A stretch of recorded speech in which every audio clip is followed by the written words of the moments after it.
So to summarize what we've learned so far, we initially listed our external and then our internal profitability drivers, all of those factors that affect the profitability of our business. We then joined them all together after itemizing them, and we formed a process flow that takes us to the point where we acquire raw materials, to processing them, and then finally selling them to our final end customer. We then summarized this data in either an accounting or tax format or a cash flow format, and we learned how to model debt, tax, and working capital. We then learned that investment bankers primarily look at the cash flow of the business, so we spent quite a bit of time on that. And then we learned how to summarize our cash flow forecasts using useful graphs that help us to tell a pinpoint picture of our business in a very short amount of time. The last thing that we did is we learned a couple of shortcuts and tricks using useful Excel functions to summarize large data sets and to navigate our way through large data sets. What we're going to do now is focus on what-if analysis. In particular, we're going to focus on data tables and goal seek. So what this helps us to do is this helps us to run various scenarios in our model in a very quick and efficient way. So I'll illustrate how to use a data table by answering this question. So ABC Mining wishes to secure bank funding of $500 million, repayable in equal semi-annual installments over 5 years. Calculate the semi-annual installment payable and the all-in interest rate charged, if the all-in interest rate charged is 9%. Okay, so let's just summarize the information that we have. We've got a principal amount of the loan, let's call it P, of 500 million. Okay, just format that. We have got equal semi-annual installments over 5 years. So the actual number of installments is 5 years, 2 installments per year. It's going to be 5 times 2, 10 installments.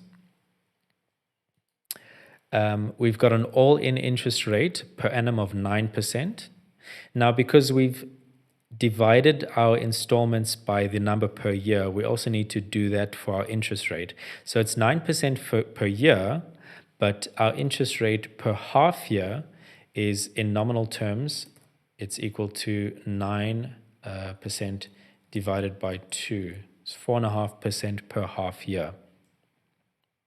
Okay, so now they've asked us to calculate the installment payable given that information. So it's quite easy. You just use a payment function in Excel.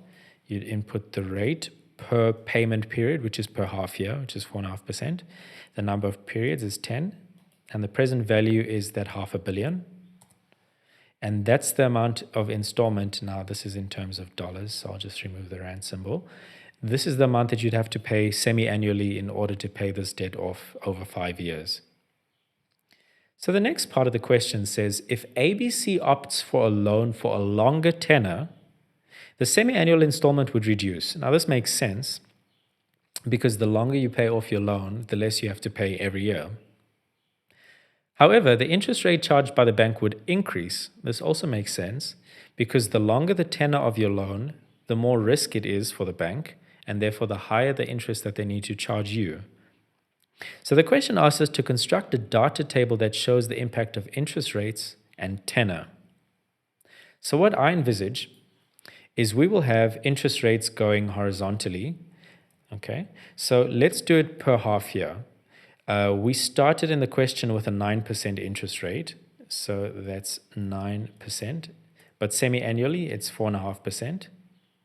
Let's do another scenario. Let's assume the bank charges you 10% as a separate scenario, or 5% every half year.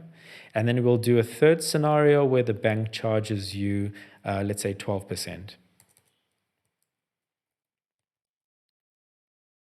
which works out to 6% every half year. And then going vertically, let's assume that initially it was for a 5-year tenor. So that's going to be times 2. It's going to be 10 installments. Let's do a 6-year tenor. And then let's do a 7-year tenor, which is 14 installments.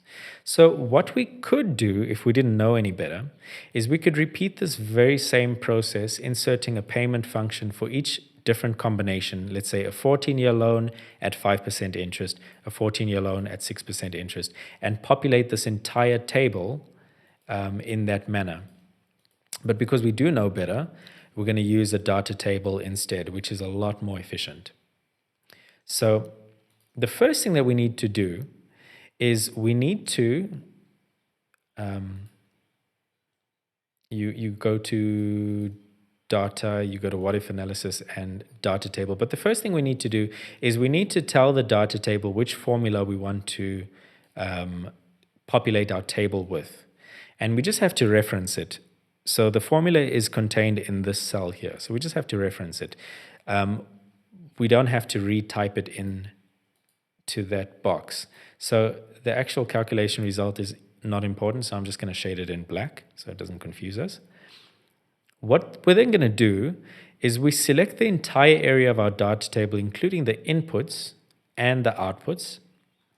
We then go to formula, we go to data, what if analysis, data table. So the row input cell, along our rows, we have got interest rate. So this original formula took interest rate from this cell here. Okay.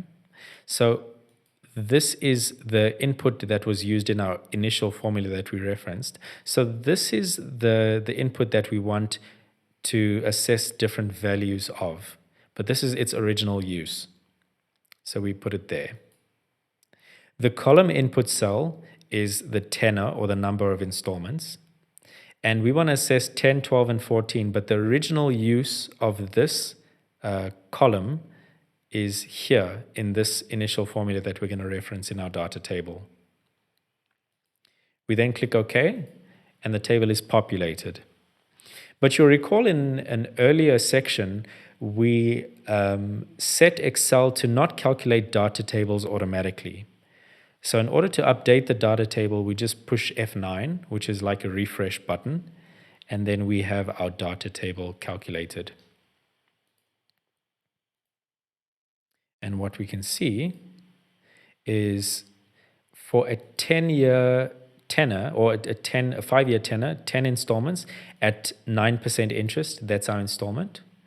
Let's say for 12 years, or a 12 installment for 6 years at 5% interest, that's our installment. And it's intuitive that as we increase the number of installments, the actual installment we pay goes down. If we increase the interest rate, the actual installment goes up. So this table makes sense on an intuitive level. So that's just a basic introduction to data tables. Now you can do a lot more complex formulae with data tables, running numerous scenarios in your business, but the concept still remains.